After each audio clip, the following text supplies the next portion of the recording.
Alors pour la recette, il va nous falloir 150 g de chocolat blanc, un pot de yaourt qui pèse 125 g, donc là j'ai pris à la fraise, 2 cuillères à soupe de crème liquide entière, du colorant rose, 50 g de coulis de fraises et des fingers.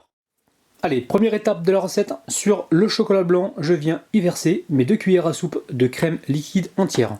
Et là ça part au micro-ondes, environ 30 secondes, on surveille.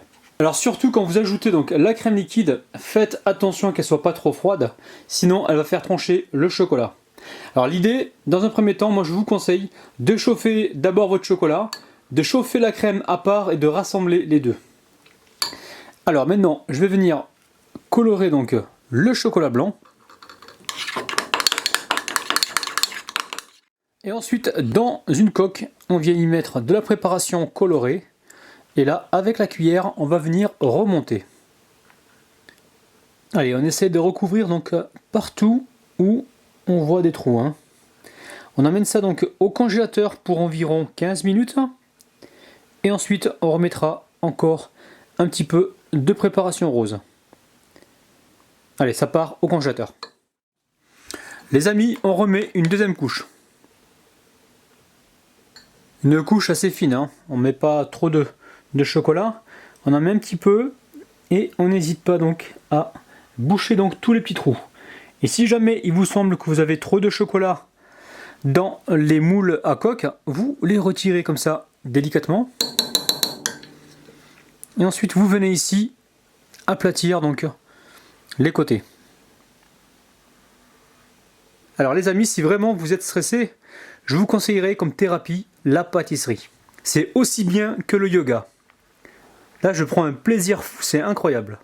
Là je suis complètement apaisé, je me sens super bien. Avec un couteau, on vient ici retirer donc l'excédent de chocolat. Là on met le couteau à plat et on retire que ce qui dépasse. Allez, ça part au congélateur pour 5 minutes. Ensuite, avec le chocolat blanc, on y verse directement le coulis.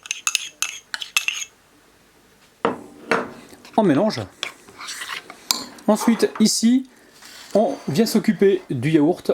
On enlève le liquide qui se trouve par-dessus. Il ne faudra surtout pas le mettre, sinon vous allez liquéfier donc la préparation. Ensuite, vous prenez la cuillère et vous venez touiller à l'intérieur. Une fois que c'est bien mélangé, on verse tout dans la préparation précédente. Maintenant, il ne manque plus qu'à verser la préparation dans les deux coques. Ensuite, on récupère les fingers, on vient ici les couper en deux. Et le côté bombé, on le trempe directement dans la préparation. De façon à ce que quand on va les retourner tout à l'heure, ils seront donc bien plats et ils ne seront pas en train de vaciller. Allez, on les dispose allez, comme ça. On n'hésite pas aussi à le mettre dans ce sens-là. Les amis, on amène ça au congélateur. Alors si vous êtes pressé, vous comptez environ 5 à 6 heures au congélateur. Moi je vais le faire donc aujourd'hui pour demain. Les amis, nos petits dômes ont bien refroidi. Alors surtout, laissez-les bien glacés. Allez, on pose ça donc sur l'assiette. Ensuite, on récupère un petit bout de métal. Et ici, on va venir donc le chauffer pour faire donc le trou au milieu. Pour cette recette, on aura besoin d'une poupée. Donc moi j'ai momifié ses jambes pour pouvoir donc insérer la poupée directement dans le dôme. Et ainsi éviter donc le contact de la poupée avec l'alimentaire. Donc une fois que c'est bien chaud, on arrête le feu et là on vient donc faire le trou. Quand le trou est fait, on vient y déposer donc la poupée à l'intérieur. Les amis, avant de goûter la robe glacée de princesse, je vais donc passer aux dédicaces. Aujourd'hui, on dédicace à Libre 10, Robin In. Ensuite, Yacine, tout simplement, Sophia Nat. On en fait encore 2 derniers. Et ensuite, on déguste cette petite merveille. Nicole Schelcher.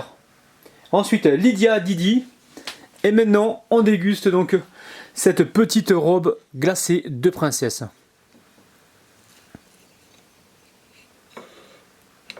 On dirait qu'il veut venir avec moi. Reste là s'il te plaît. Alors les amis, cette recette de robe glacée à la fraise, on l'a fait avec une simplicité de façon à ce que vous puissiez tous la refaire chez vous sans aucun problème. Alors au niveau du goût, on a un bon goût de fraise bien prononcé, on a une belle texture de glace et on a les fingers qui nous apportent donc tout le croustillant. Faites-moi plaisir, refaites cette recette et dites-moi ce que vous en pensez en bas dans les commentaires.